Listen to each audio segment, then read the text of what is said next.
ওসমান এমন ধনী, নবীর কাছে গিয়ে বলছিল যে আপনি আমার জন্য দোয়া করেন, আল্লাহ যেন আমাকে গরিব বানায় দেয়, সম্পদ যেন কমায় দেয়। রাসূল বলছেন, ওসমান তুমি যখন উটের পিঠে বসো তখন তুমি কেমন করে খাও?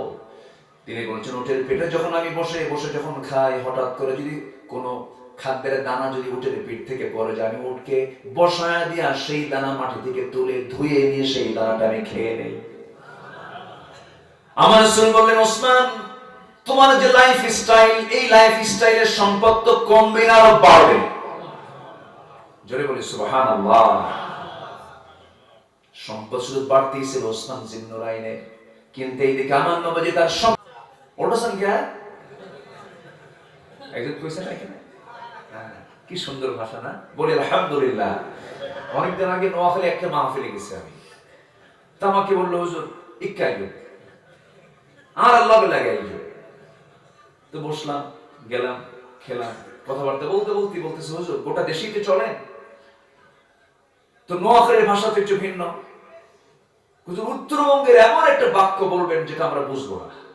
তো অনেকক্ষণ চিন্তা ফিকির করে আমি বের করলাম, দেখি তো কি বলা যায়। বগুড়া শহরের একদম যারা রিক্সাওয়ালা, ভ্যানওয়ালা, শ্রমিক, মজুর যারা, তাদের মতো করে একটা বাক্য আমি রেডি করে বললাম, কে রে তুই আলুতে আলু ওয়াক্কালি আলু। কত বোঝা যায়? এই তো জগরাহাট বগুড়া ভাষা তো একই, ঠিকই খাওয়াছেন। কে রে তুই আলুতে আলু ওয়াক্কালি আলু। তো উনি এখন বলতেছে, হুজুর আপনি কি বললেন? আমি বললাম, বলবো, আপনি বুঝলেন কি সেটা আগে বলেন। বলতেছে, যেহেতু ওর মধ্যে অনেকগুলো আলু শুনলাম, আলুই কিছু হবে। বলেন তো এই কথার মধ্যে আলু কি একটা না একাধিক? কে রে তুই আলুতে আলু ওয়াক্কালি আলু। এক দেশের ভাষা আরেক দেশের হাসা হয়ে যায়, এক দেশের বলি আরেক দেশের গালি হয়ে যায়, কিন্তু এই ভাষার মধ্যে মজাটা কে দিয়েছেন? আসতে বলবেন না, কে দিয়েছেন? 10 মাইল গেলেই ভাষা চেঞ্জ। 5 বিবির এক মাথায় শুনবেন এক ভাষা, আরেক মাথায় শুনবেন আরেক ভাষা। মোকামতলা যাবেন আরেকটা টান পাবেন, গোবিন্দগঞ্জ আরেকটা টান পাবেন, রংপুরে বাহে খুঁজে পাবেন, সিরাজগঞ্জে কিন্তু সব পাবেন না। বাড়ি কোথায়? হিরাজগঞ্জ। গেদা কনে যাবা খাইছে আহ, এই যে একটা টান আছে না নাই বলেন? আবার বরিশালে যাবেন, মগবাড়ি বরিশাল, বুঝছো মনো দাঁড়া লবণ দেশ না দেবা। কত টান, কত ভাষা। কে দিয়েছেন? কে দিয়েছেন? আল্লাহ দিয়েছেন। নোয়াখালী আর ময়মনসিং দুই মহিলা এক জায়গায় হয়েছে, ময়মনসিং আর কি নোয়াখালী। তো ময়মনসিং নোয়াখালীর মহিলাকে বলছে, বোন আপনি কি মতাই শুই, বোন আপনি কেমন আছেন, বোন আপনি কি মতাইছো, আপনি কেমন আছেন। এখন নোয়াখালী এটা বুঝতে না পেরে বলে, এই কি দেখো এই কি মতাইছি, মানে সে বলতেছে কি বলে এটা, কিয়ামত কখন আবার আসবে। তো এই হচ্ছে ভাষা। একই দেশ কিন্তু আমার দেশ, এতগুলো ভাষা কে দিয়েছেন? আসতে বলবেন না, কে দিয়েছেন? তিনি কে? আল্লাহ। কত ভাষা, 4,500 ভাষা গোটা দুনিয়া জুড়ে। আল্লাহু আকবার। 4,500 ভাষা। সব ভাষার মালিক কে? একজন পয়গম্বর সকল প্রাণীর ভাষা বুঝতেন, তিনি কে? একজন পয়গম্বর যিনি জিনদের দ্বারা একটা ঘর বাইতুল আকসা নির্মাণ করেছেন, সেই নবীর নাম কি? ফিলিস্তিন, সেখান থেকে সুলাইমান গোটা বিশ্ব শাসন করেছেন। আবার সেই দিকেই দুনিয়া ফিরে যাচ্ছে। গোটা পৃথিবীর নেতৃত্ব মুসলমানদের হাতে আসবে ইনশাআল্লাহ। খুব বেশি দিন দূরে নয়, আসবে। রক্ত যখন ঝরা শুরু হয়েছে, এটা ফলাফল আছে না নাই? আপনি গাছে সার দিবেন, গাছ তরুতাজা হয়ে যাবে। ইসলাম নামক এই বিশাল বৃক্ষ, এই বৃক্ষ তখনই সতেজ হয় যখন শহীদের রক্ত তার গোড়ায় লেগে যায়। শহীদের রক্ত যখন ঝরা শুরু হয়েছে, দিন কায়েমের পথ তত প্রশস্ত হবে। জোরে বলি ইনশাআল্লাহ। খুব বেশি দিন দূরে নয়, রাশিয়ার মসনদে মুসলমান বসে যাবে ইনশাআল্লাহ। আসবে। গতকাল ফিলিস্তিন বিমান কি বলে রকেট হামলা করেছে, হামাস রকেট হামলা করেছে। ইসরায়েল ধ্বংস হবে, ইসরায়েল টিকবে না, কারণ তারা বৈধ না অবৈধ? বৈধ না অবৈধ? ওরা যুদ্ধ করে মরার জন্য না বাঁচার জন্য? বাঁচার জন্য। আর মুসলমান যুদ্ধ করে শহীদ হওয়ার জন্য, ঠিক কিনা? মুসলমান জিতবে এই জন্য, মুসলমান শহীদ হওয়ার জন্য যুদ্ধ করে। আল্লাহু আকবার। এটাই হলো আমাদের চেতনা। আমরা মরতে চাই, তারা বাঁচতে চায়। আমরা মরতে গেলে, আমরা মরতে চাই কেন? আমরা সবচেয়ে প্রিয়জনের সঙ্গে সাক্ষাৎ করব, মরার আগে না মরার পরে? আমাদের আনন্দটা কি মরার আগে হবে না মরার পরে হবে? বলো তো, মরার পরে। কষ্ট পাচ্ছেন? অনেক কথা পড়ে আছে, কিন্তু কারো কোনো কষ্ট নাই তো? এত সুন্দর মানুষ আপনারা, আলহামদুলিল্লাহ। তাহলে কতজন নারীকে বিয়ে করা হারাম? কতজন? 14 জন। যাদেরকে দেখা করা জায়েজ, যাদের সাথে তাদেরকে বিয়ে করা হারাম। আর যাদেরকে দেখা জায়েজ, তাদের বিয়ে করাও কি জায়েজ? হারাম। আর যাদের সঙ্গে দেখা করা জায়েজ মানে কি? আল্লাহ তাআলা তাদের সঙ্গে বিয়েটাকে হারাম করে দিয়েছেন। আর যাদের সঙ্গে দেখা করা না জায়েজ, তাদের সঙ্গে বিয়ে করা জায়েজ। এটা কার বিধান? নিজের মার সঙ্গে দেখা করা জায়েজ আছে না নাই? বিয়ে কি হবে?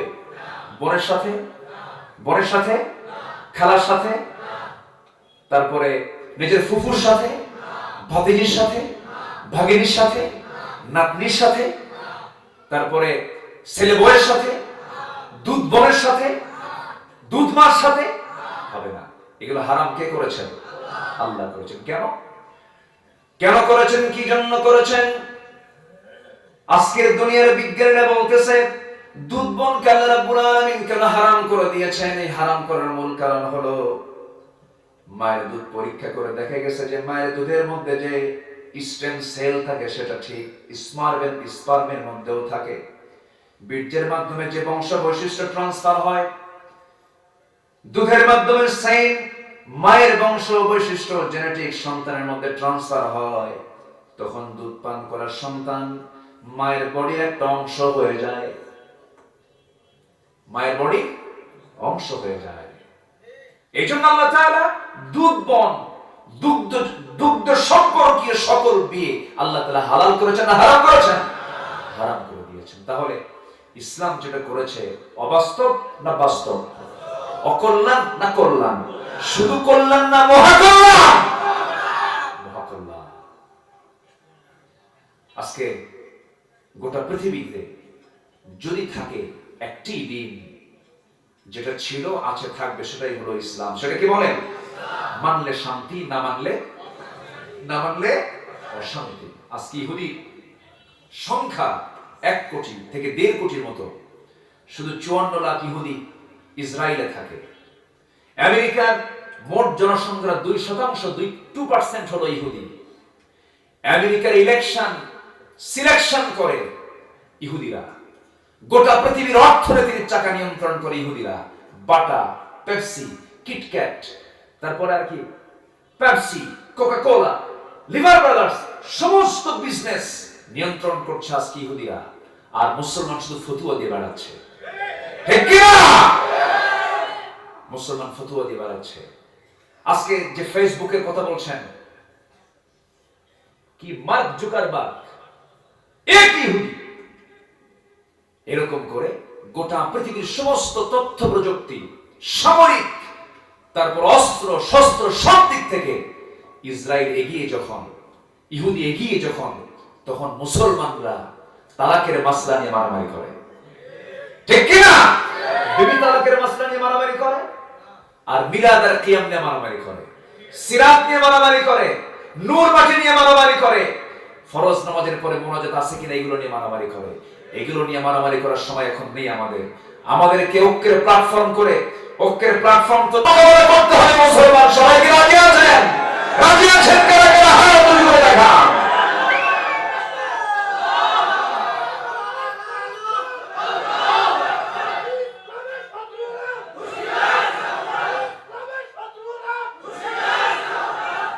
আল্লাহ কবুল করুন, জোরে বলি আমিন। বলুন আমিন। সম্মানিত ভাইরা, সফল হতে হলে আমরা রুকু করব কাকে, সেজদা দেব কাকে, নামাজ পড়ব কয় ওয়াক্ত? আসতে বলবেন না, কয় ওয়াক্ত? ঈমান ভঙ্গের কারণ কয়টা বলেছি? এখন ঈমান বৃদ্ধির কিছু কাজ আছে। ঈমান বৃদ্ধির 10টা উপায় আছে, শিখবেন না ইনশাআল্লাহ? আমরা ঈমান বৃদ্ধির 10টা উপায় শিখে যাব, জোরে বলি ইনশাআল্লাহ। আমরা একটু আগে যাই সূরা হজের, এতক্ষণ ধরে 77 নম্বর আয়াত জানলাম, কিছু বোঝার চেষ্টা করলাম। রুকু দেব, সিজদা দেব কারো কাছে নয়, আল্লাহর কাছে আমরা সফল হয়ে যাব। ভালো কাজ করব, 5 ওয়াক্ত নামাজ পড়ব। আজকের থেকে কারা কারা একটু হাত তুলে দেখান দেখি, জোরে বলি আল্লাহ, ইয়া রহমান, আমাদেরকে 5 ওয়াক্ত সালাত আদায় করার তৌফিক তুমি আল্লাহ দিয়া দাও। জোরে বলি আমিন, আরো জোরে আমিন, আরো জোরে আমিন। নামাজের মধ্যে দুনিয়ার কথা মনে হয় না? আস্তে কথা, দুনিয়ার কথা মনে হয় না? নামাজ হবে? হবে না? দেখছেন আবার, দেখেন কি ব্রেন খাটা উত্তর দিল, আল্লাহ মাফ করলে হবে না। দুনিয়ার কথা মনে হলেও নামাজ কবুল হবে, কিন্তু সিজদা দেওয়ার সিস্টেম আছে না নাই?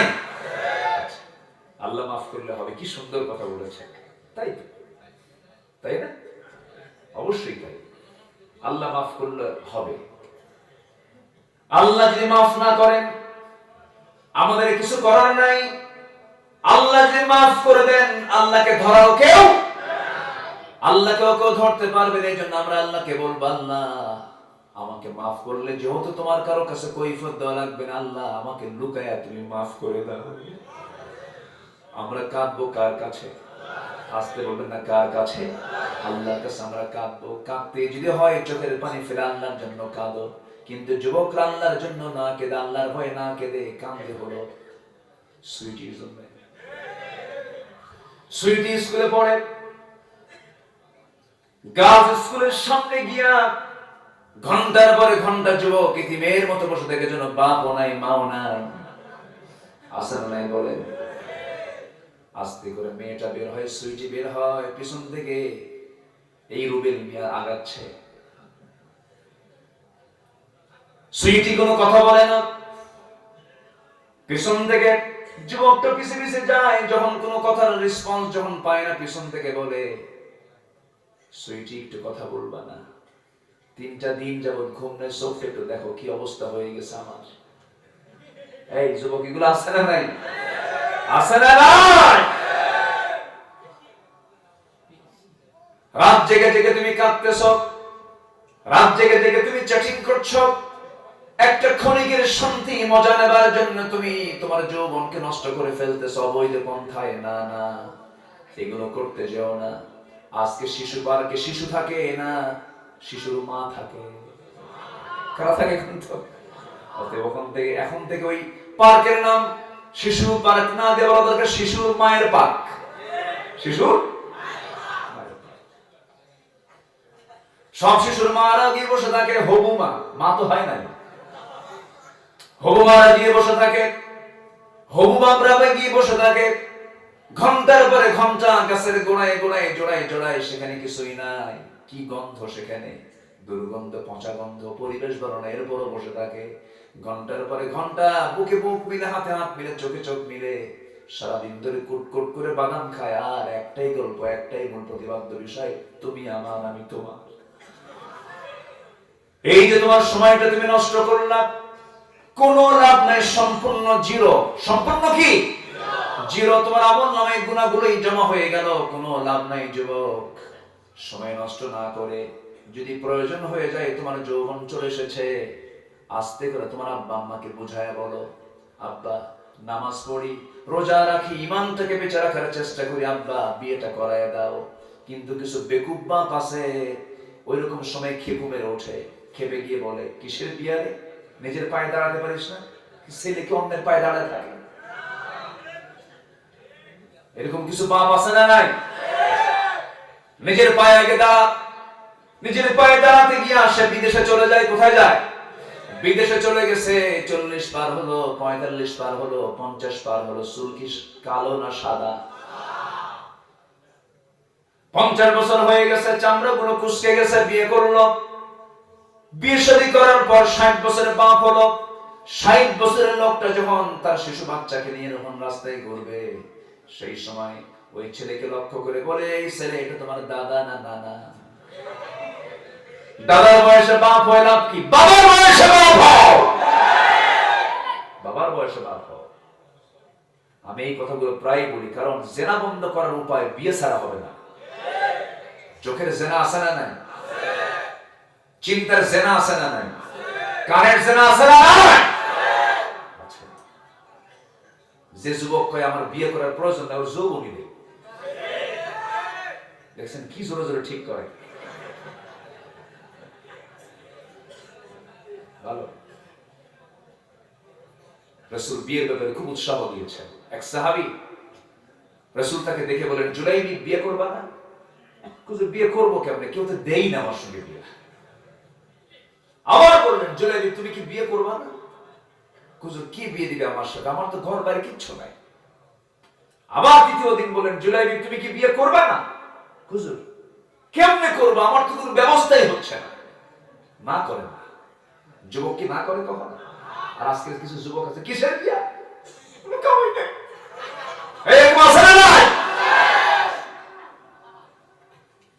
এগুলো পুরুষের মুখে মানায় না।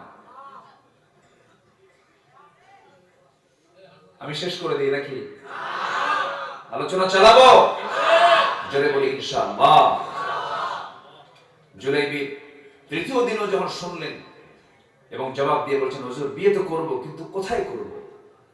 আমার রাসূল বললেন, যাও, আমি বলে দিচ্ছি, তুমি অমুক বাড়ি থেকে প্রস্তাব দাও, বিয়ে হয়ে যাবে, যাও। চলে গেছে। বাপ মা দুজনে রাজি না। জুলাইবি চলে আসবেন এমন সময় ভিতর থেকে ওই মহিলা বলছে, যার সঙ্গে বিয়ের কথা চলছিল, বাপ মাকে ডেকে বলছে, আব্বা, তোমরা রাজি নও, এই জন্য তার ঘর নাই, বাড়ি নাই, টাকা নাই, পয়সা নাই। তোমরা এটা মনে করতেই পারো, কিন্তু রাসূল যেহেতু ওই যুবককে পাঠিয়ে দিয়েছেন প্রস্তাব দিয়া, আমার বিয়েটা ওই যুবকের সাথেই হবে। বিয়ে হয়ে গেছে। বসার ঘর, কিন্তু কিসমতে জুটলো না। যুদ্ধের ডাক এসেছে। যুদ্ধের ময়দানে হাজির হয়ে গেছেন। যুদ্ধ করতে গিয়া 7 জন কাফেরকে দুনিয়া থেকে বিদায় করে তিনিও লাশ হয়ে শহীদ হয়ে দুনিয়ার জমিনে পড়ে আছেন। নবীর কানে সংবাদ গেল, হুজুর, জুলাইবি ইন্তেকাল করেছে, শাহাদাত বরণ করেছে, আমাকে নিয়ে যাও তার কাছে। আমার নবীজি লাশের কাছে গেলেন। আমার নবীজি দেখতে পেলেন জুলাইবির চতুর্দিকে 7টা কাফেরের লাশ। আমার নবীজি কেঁদে কেঁদে বলছেন, সাহাবীরা, দেখো, জুলাইবি শুধু একাই শহীদ হয় না, এই 7 জন কাফেরকে জাহান্নামে পাঠায় দিয়া আমার জুলাইবি জান্নাতে চলে গেছে। আমার নবীজি করলেন কি?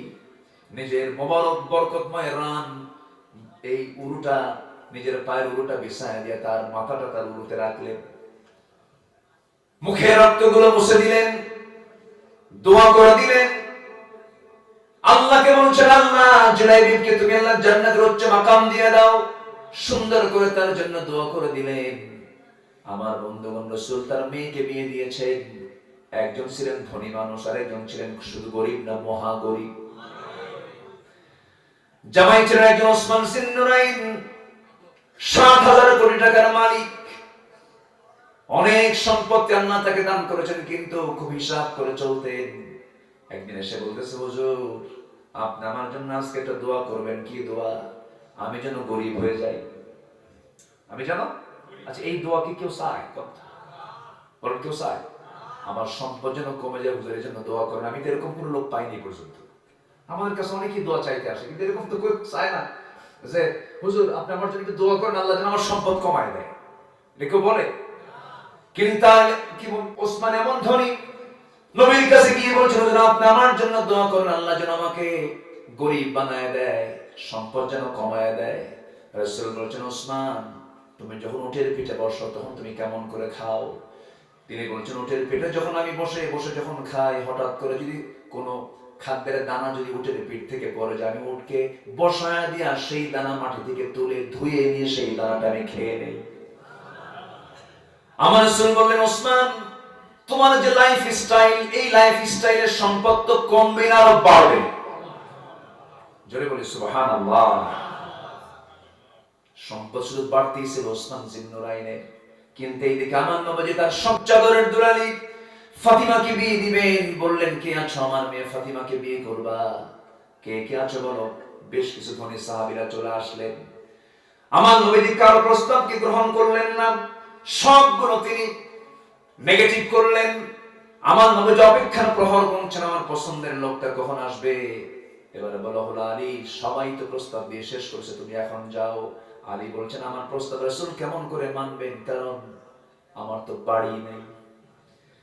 তার মেয়েকে যে বিয়ে করব, কোন ঘরে রাখবো সেই ঘরটা পর্যন্ত আমার নাই। রাসূল তো মনে হয় রাজি হবেন না।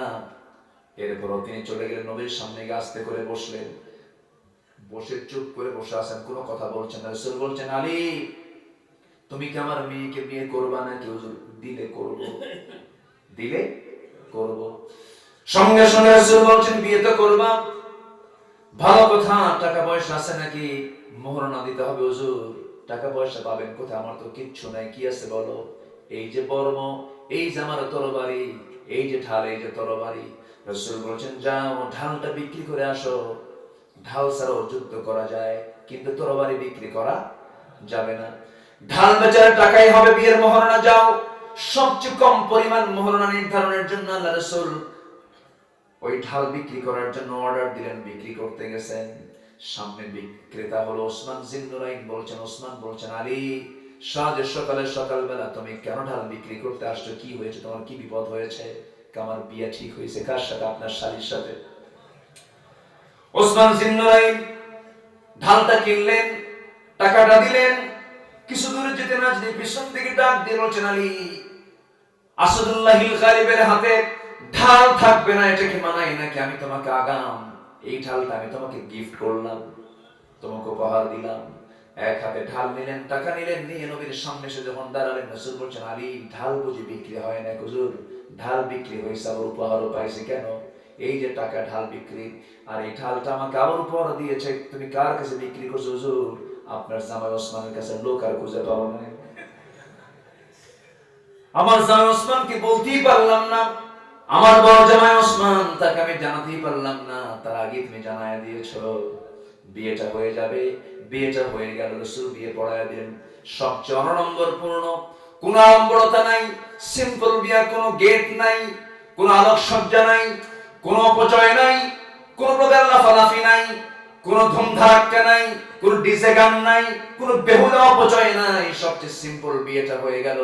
শুধু এলান করে দেওয়া হলো, গোটা মদিনার সবাইকে জানিয়ে দেওয়া হলো, আমার নবীর ছোট্ট মেয়ের বিয়ে হচ্ছে। সবাইকে জানিয়ে দেওয়া হচ্ছে, যে বিয়েতে যত বড় এলান করা হয়, সেই বিয়েটা তত বড় বরকতময়। জয় বলি আলহামদুলিল্লাহ। বিয়েটাকে আড়াল বিষয় না প্রকাশ্য বিষয়? বিয়েটাকে আড়াল না প্রকাশ্য? আর জেনা কি? জেনা কি? আড়াল। বিয়েটা সবার কাছে জানাজানি করে দেওয়া উচিত। নবীজি বিয়েটা দিলেন।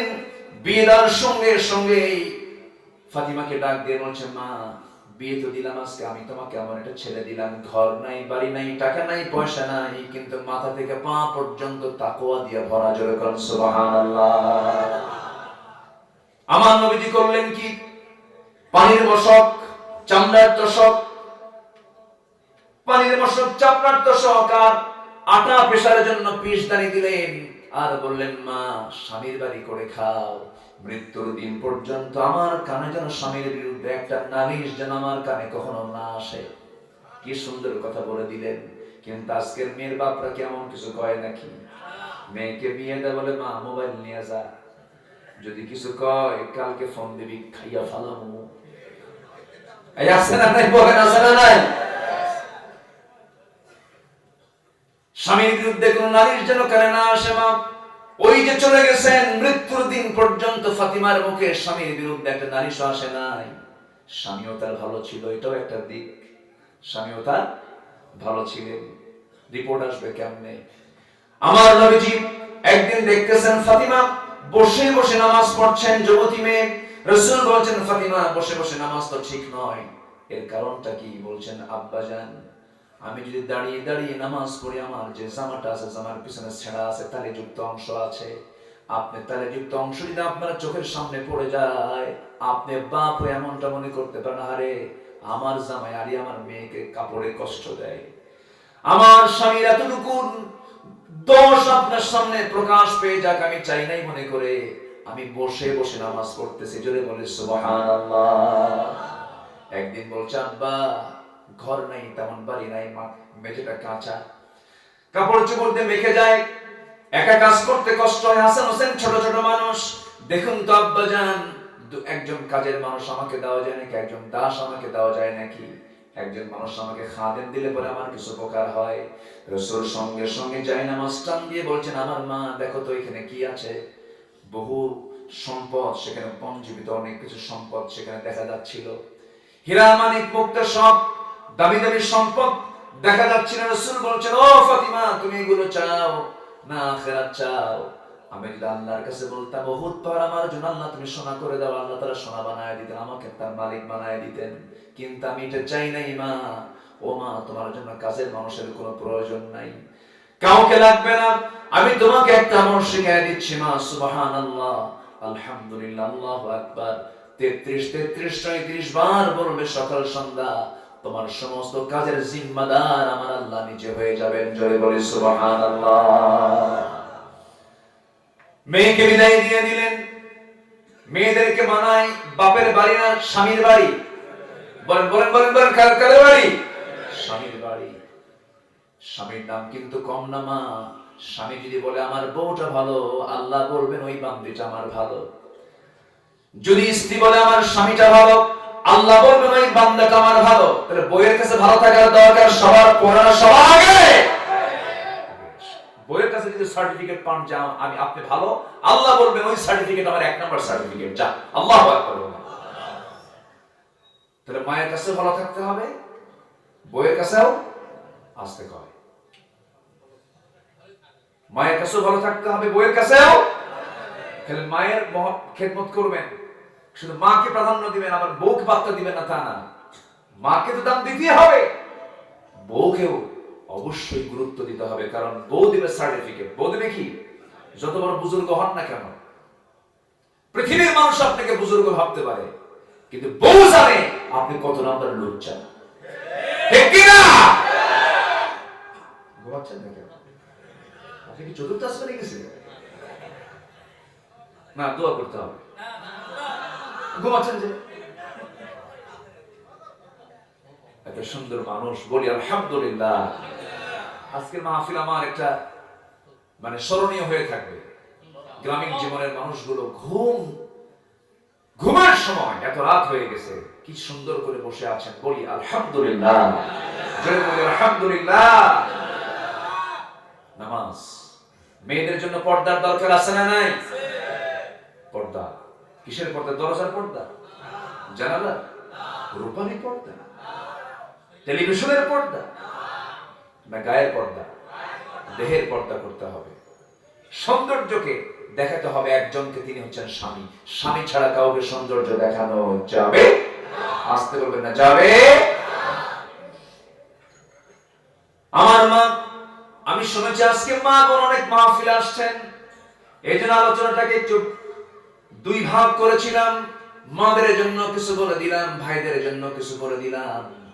আমার ভাইয়েরা 2 নাম্বার আয়াতে আল্লাহ রাব্বুল আলামিন কয়েকটা কাজ করতে বলেছেন। 1 নাম্বার এখানে বলেছেন ওয়াজাহিদু ফিল্লাহি হাক্কা জিহাদিহি হুয়া জাতাবাকুম ওয়া মা জাআলা আলাইকুম ফিদ-দীনি মিন হারাজ মিল্লাতা আবিকুম ইব্রাহিম হুয়া সাম্মাকুমুল মুসলিমিন। জোরে বলুন আল্লাহু আকবার। চাই সন্ত্রাস নির্মূল করতে চায় আমার ভাইয়ের, আল্লাহ তাআলা জিহাদকে করার জন্য আল্লাহ রাব্বুল আলামিন ইঙ্গিত দিয়ে বলছেন ওয়াজাহিদু ফিল্লাহি হাক্কা জিহাদিহি, আল্লাহর মধ্যে তোমরা জিহাদ করার মতো তোমরা জিহাদ করো।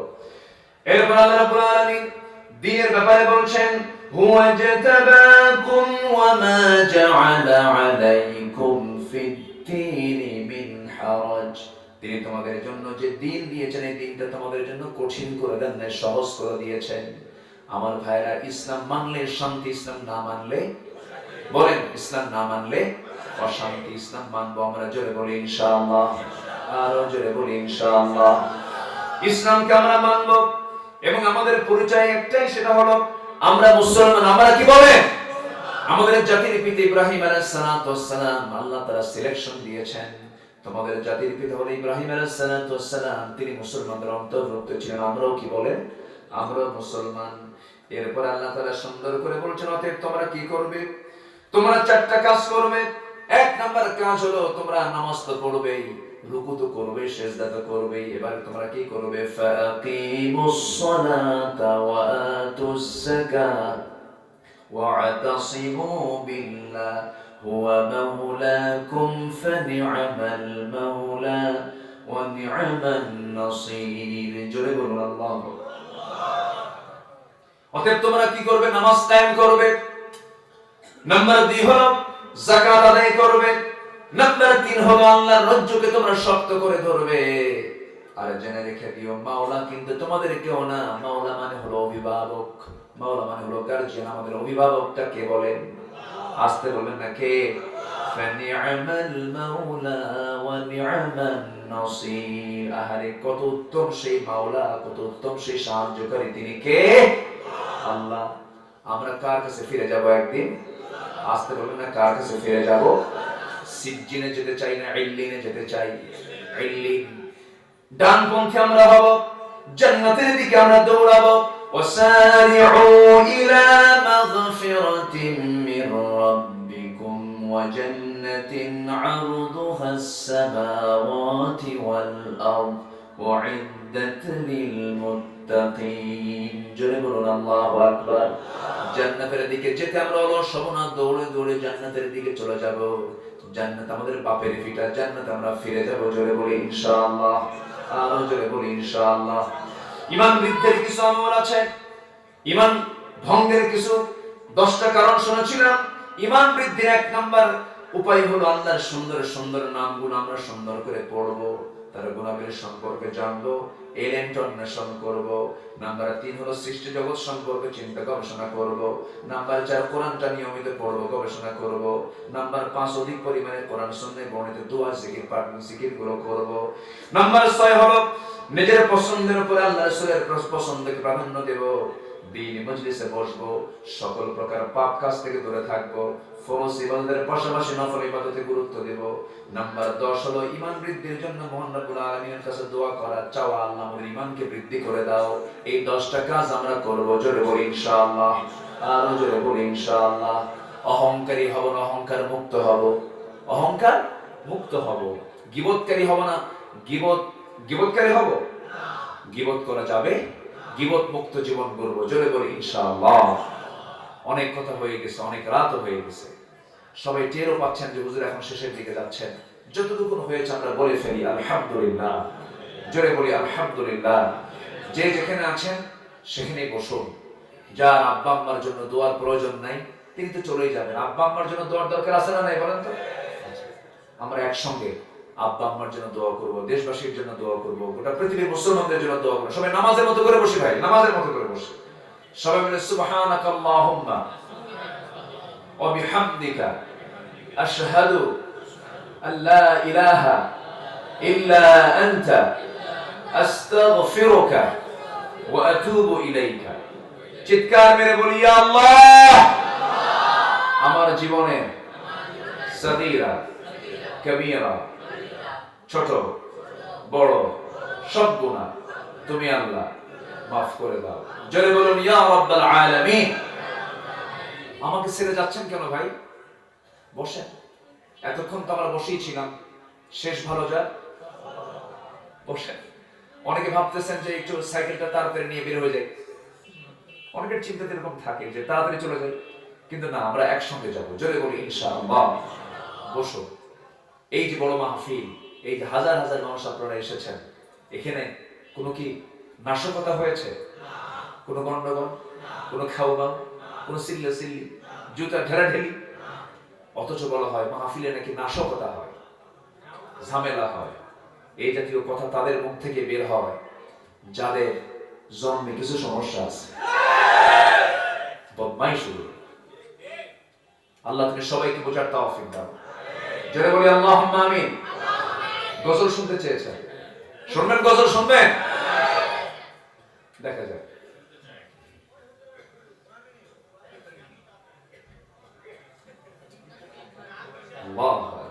শ্রোতা কিছু থাকে, বুঝলেন? কিছু শ্রোতা থাকে না, সোর বাংলা ফজর পর্যন্ত আছে। এখন যারা বসে আছেন না, এগুলো মানে আমি না যাওয়া পর্যন্ত যাওয়ার কোনো কায়দা নেই। খুব ভালো। আমার নবীজির সব সাহাবী কি একরকম ছিল? সবাই বললো এক একজন এক একজন পছন্দের কথা, আর রাসূল বলেন আবু বকর তোমার কি পছন্দ বলো তো? কাপড়ের দিকে ছায়া থাকা। আরেকটা কি? কাপড়ের সামনে বসে থাকা। আরেকটা কি?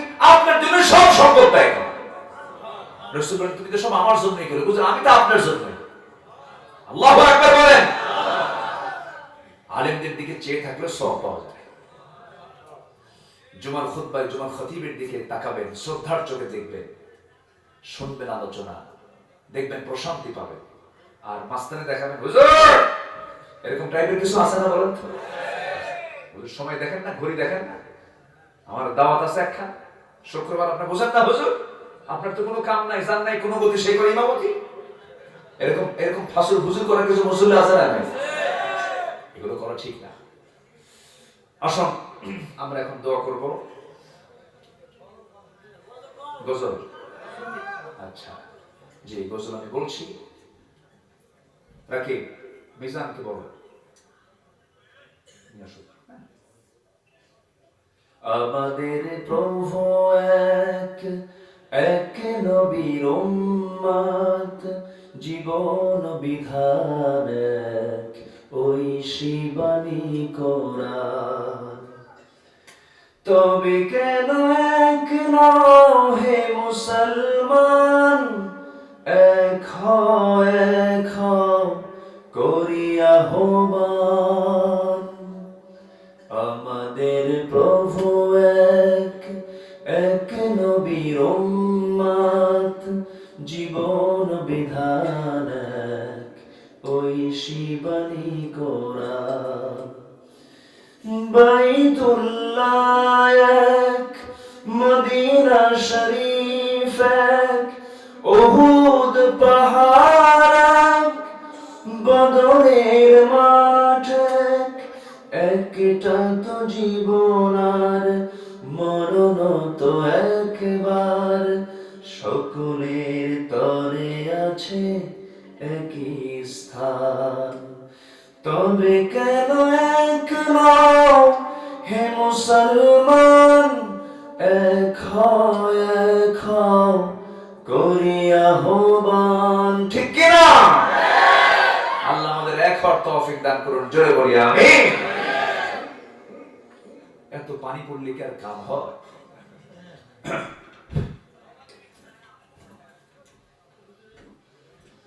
জি, বলে ফেললাম। আর কিছু? আজান দেব? বুড়া চাচা কিন্তু ফজর নামাজ পড়ে নেবে। বুড়া চাচা তো ঘুম হয়ে গেছে, চল। জি, আল্লাহ তাআলা সবার এই কোরআনের প্রতি, ইসলামের প্রতি আগ্রহকে আল্লাহ তাআলা কবুল করুন, জোরে বলি আল্লাহুম্মা আমিন। আমার উপর আজকে খুবই বৃষ্টি পড়লো। আমার তো আগামীকালকে মাহফিল করতে হবে। আপনার তো এক রাত, আমার তো সব রাত। এই ঠান্ডা, আমার এই যে সিজন, এখন দিনের বেলা গরম, রাত্রে কি হয়? ঠান্ডা। এই ঠান্ডায় আমার একটু বুকে কফ জমছে। একটু দোয়া করবেন না সবাই? আল্লাহ যেন সিহহাতে কুল্লিয়া দান করেন, সুস্থতা দিয়ে দেন, জোরে বলি আল্লাহুম্মা আমিন। যতটুকু হয়েছে আমরা বলি আলহামদুলিল্লাহ। সে কোন বন্ধু বলো বেশি বিশ্বস্ত, কার কাছে মন খুলে দেয়া যায়, কার কাছে সব কথা বলা যায়, হওয়া যায় বেশি আশ্বস্ত। তার নাম আহমদ, বড় বিশ্বস্ত। ঠিক কিনা? আহমদ বড় বিশ্বস্ত, যে জন কখনো ব্যথা দিতে জানে না, যে জনকে বলি মুছে দেয় বেদনা। রাসূল তোমার ব্যথা মুছে দেন, ঠিক কিনা? যে জন কখনো ব্যথা দিতে জানে না, যে জনকে বলি মুছে দেয় বেদনা, জীবনের আঙিনায় আপন করে নিতে আর কারব এত প্রশস্ত, তার নাম আহমদ বড় বিশ্বস্ত। সে কোন বন্ধু বলো বেশি বিশ্বস্ত, কার কাছে মন খুলে দেয়া যায়, কার কাছে সব কথা বলা যায়, হওয়া যায় বেশি আশ্বস্ত, তার নাম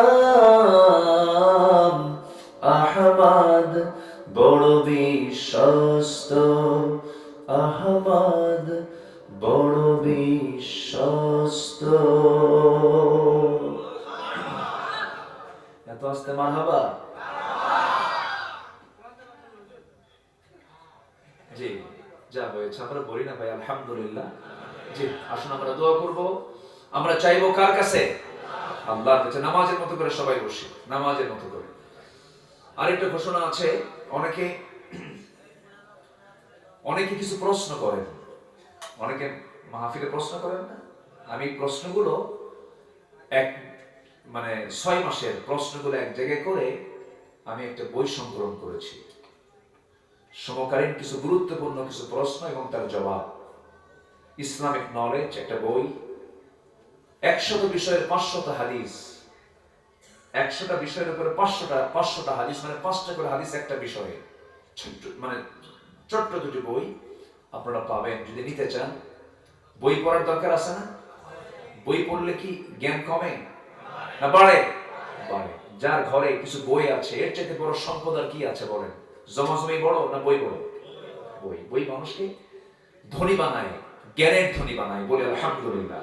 তো যদি কেউ নিতে চান নিতে পারবেন, এখানে কিছু প্রকাশনী এসেছে, সংগ্রহ করতে পারবেন। দুটো বই, এই দুটো না আরেকটা আছে, কিন্তু আরেকটা কি? জান্নাত জাহান্নাম আছে, আদব। হ্যাঁ, যারা আদব নেই তারা কি কয় বলেন? কি কয়? বিয়ের আগে আদব থাকা দরকার না বিয়ের পর আদব থাকা দরকার? বিয়ের আগে এই যুবকরা আদব টাদব ঠিক করো। আদবের একটা বই আছে, এই 3টা বই আপনারা পাবেন, সংগ্রহ করতে পারবেন ইনশাআল্লাহ মোনাজাতের পরে। আসুন আমরা আল্লাহর কাছে চাই, আল্লাহর কাছে প্রার্থনা করি আল্লাহ যেন আমাদেরকে মাফ করে দেন। বই মনে হয় 100 টাকা করে। জি আসুন আমরা আল্লাহর কাছে চাবো। আল্লাহুম্মা আমিন। ربنا ظلمنا أنفسنا وإن لم تغفر لنا وترحمنا لنكونن من الخاسرين ربنا لا تزغ قلوبنا بعد إذ هديتنا وهب لنا من لدنك رحمة إنك أنت الوهاب। গভীর রাত, নিঝুম রাত, ঝিমানো রাত্রিতে চাঁদের মতো হাজার হাজার মুসলমান নরনারীকে নিয়ে তোমার কালাম থেকে কিছু কথা বলেছি। গুনার বোঝা মাথায় নিয়ে কাঙ্গাল ভিখারির মতো দুটো হাত পেতে আছে। আল্লাহ গুনার দিকে নজর দিও না, বান্দা মনে করে তামাম জীবনের সমস্ত গুনাহগুলোকে মাফ করে দাও। আমাদের মাঝ থেকে যাদের জনম দুঃখিনী মা, জনম দুঃখী বাপজান যারা চলে গেলেন, জিন্দেগির গুনাহগুলো মাফ করে দাও, কবরগুলোকে জান্নাতের টুকরা বানায় দাও। অনেক আলোচনা শেষ করে বাড়ি ফিরে যাব, সব দেখতে পাবো, স্ত্রী দেখবো, ছেলে দেখবো, মেয়ে দেখবো, আত্মীয় স্বজন দেখবো, কিন্তু মার ঘরের দিকে তাকায় দেখবো মা আমার নাই রে, বাবা নাই। যাদের দিকে তাকালে তুমি আল্লাহ বরকত রহমত নাজিল করো। সে আব্বা আম্মা যারা চলে গেল, জিন্দেগির গুনাহগুলো মাফ করে দাও, কবরগুলোকে জান্নাতের টুকরা বানায়া দাও। আব্বা আম্মার জন্য কি দোয়া, তুমি আল্লাহ তাও শিখিয়ে দিয়েছো। চক্ষু বন্ধ করুন, হাত একটু উঁচু করুন। আল্লাহ শেখানো দোয়াটা সবাই আমার সঙ্গে চিৎকার মেরে বলুন, রব্বিরহামহুমা কামা রব্বায়ানি সগীরা। রব্বিরহামহুমা কামা রব্বায়ানি সগীরা। ও আল্লাহ, বিশেষ করে মাহফিলটার আয়োজন যারা করেছেন, শোনার জন্য যারা আসছেন, বিনিময়ে কিয়ামতের কঠিন ময়দান যেদিন কেউ কাউকে চিনবে না, মা পর্যন্ত সন্তানকে অস্বীকার করে বসবে, যেদিন মানুষ কাঁদতে কাঁদতে চোখের পানিগুলো ফুরে যাবে, চোখ থেকে রক্ত বের হওয়া শুরু হয়ে যাবে, সেই কঠিন মুসিবতের দিন মাহফিলটা সবার জন্য নাজাতের মাধ্যম বানায় দিও আল্লাহ। আমার ডানে, আমার বামে, আমার সামনে, আমার পিছনে যত ভাই হাত তুলেছেন, যত মা বোন হাত তুলেছেন আড়ালে বসে বসে, যা যা প্রার্থনা তুমি আল্লাহ দয়া করে মঞ্জুর করে নাও। পুঁজিতে ঘাটতি বরকত দাও, ব্যবসায় বরকত দাও, চাকরিতে বরকত দিয়ে দাও। সন্তানগুলো অবাধ্য, তুমি আল্লাহ বাধ্য করে দাও। সন্তানগুলোকে চক্ষু শীতলকারী বানাইয়া দাও। পরিবারগুলোকে ইসলাম মেনে চলার তৌফিক দিয়ে দাও। নামাজি পরিবার হিসেবে তুমি আল্লাহ দয়া করে কবুল আর মঞ্জুর করে নাও। আয় আল্লাহ তাআলা, এই দুনিয়া থেকে কোন দিন বিদায় হব জানি না, ডান হাতে আমলনামা না আসা পর্যন্ত মরণ দিও না। মূর্তি যখন হবে তুমি আল্লাহ শহীদ মওত দিয়ে দিও। আয় আল্লাহ তাআলা, এই গ্রামের প্রত্যেকটা ঘরকে ইসলামের দুর্গ বানায় দাও। ঘরে ঘরে খালিদ বিন ওয়ালিদ পয়দা করে দাও। মুরব্বি আব্দুল মাজিদ সাহেবের জন্য দোয়া করি, তার মেয়ে ছেলেদের জন্য দোয়া করি, তুমি তাদেরকে তুমি আল্লাহ মেহেরবানি করে কবুল করে নাও। সবার নাম তোমার জানা নাই, যার যা প্রার্থনা তুমি আল্লাহ দয়া করে মঞ্জুর করে নাও। দুনিয়া হতে কোন দিন বিদায় নেব জানি না, মেহেরবানি করে তোমার পছন্দের বান্দা নেওয়া পর্যন্ত মরণ দিও না। মালাকুল মউত কোন দিন আসবে জানি না, মেহেরবানি করে তোমার কাছে ফরিয়াদ করি, হিসাবটা কঠিন করবে না আল্লাহ। আল্লাহুম্মা হাসিবনি হিসাবান ইয়াসীরা, ইয়া মুকাল্লিবাল কুলুব সাব্বিত কলবি আলা দীনিক। কোন দিন দুনিয়া থেকে বিদায় নেব জানি না, মেহেরবানি করে তোমার পছন্দের বান্দা নেওয়া পর্যন্ত মরণ দিবা না। ফিলিস্তিনকে বাঁচাও, বাইতুল মুকাদ্দাসকে তুমি আল্লাহ মুসলমানদের হাতে তুলে দাও। আল্লাহ তাআলা, তুমি যেমন আবাবিল পাঠায়া দিয়া আসহাবুল ফিলকে তুমি আল্লাহ ধ্বংস করে দিয়েছো, তুমি তো সেই আল্লাহ, মেহেরবানি করে বাইতুল মুকাদ্দাসকে তুমি আল্লাহ হেফাজত করো। আল্লাহ তাআলা, এই ক্রান্তি লগ্নে মুসলমানদেরকে একই প্ল্যাটফর্মে আসার তৌফিক দিয়ে দাও। 180 কোটি মুসলমানের জন্য একটা ওমর তুমি আল্লাহ পাঠায়া দাও। আল্লাহ তাআলা, এই দুনিয়াতে আসার তো সিরিয়াল ছিল, যাওয়ার তো কোনো সিরিয়াল নাই। মরবো কোন দিন জানি না, তবে যেদিন মালাকুল মউত আসবে আল্লাহ, ফেরত তো যাবে না রে। মরবো, টান মেরে ঘর থেকে বের করে দেবে, জীবনের শেষ গোসলটা হয়ে যাবে, টেনে হেঁচড়া কবরের দিকে নিয়ে চলে যাবে। 24 ঘন্টা যাবে না, মাথার চুলগুলো খসে খসে শেষ হয়ে যাবে। 3 দিন যাবে না, চামড়াগুলো গলে গলে পোকার পেটের খাবার হয়ে যাবে। 7 দিন যাবে না, ওই পেটের নারী ভরি সব চোখ মুখ কান্না দিয়ে বের হতে থাকবে। কিম্বুত কিমাকারে চেহারা হয়ে যাবে, আমাকে কেউ চিনবে না, সব গলে গলে মাটি হয়ে যাবে রে। 3টা মাস পর দেখা যাবে কয়েকটা হাড় ছাড়া কবর আর কিচ্ছু নাই রে। এই তো দুনিয়ার নিয়ম। সন্ধির সময় যখন আসবে জামানে জারি করে দিও, লা ইলাহা ইল্লাল্লাহু মুহাম্মাদুর রাসূলুল্লাহ।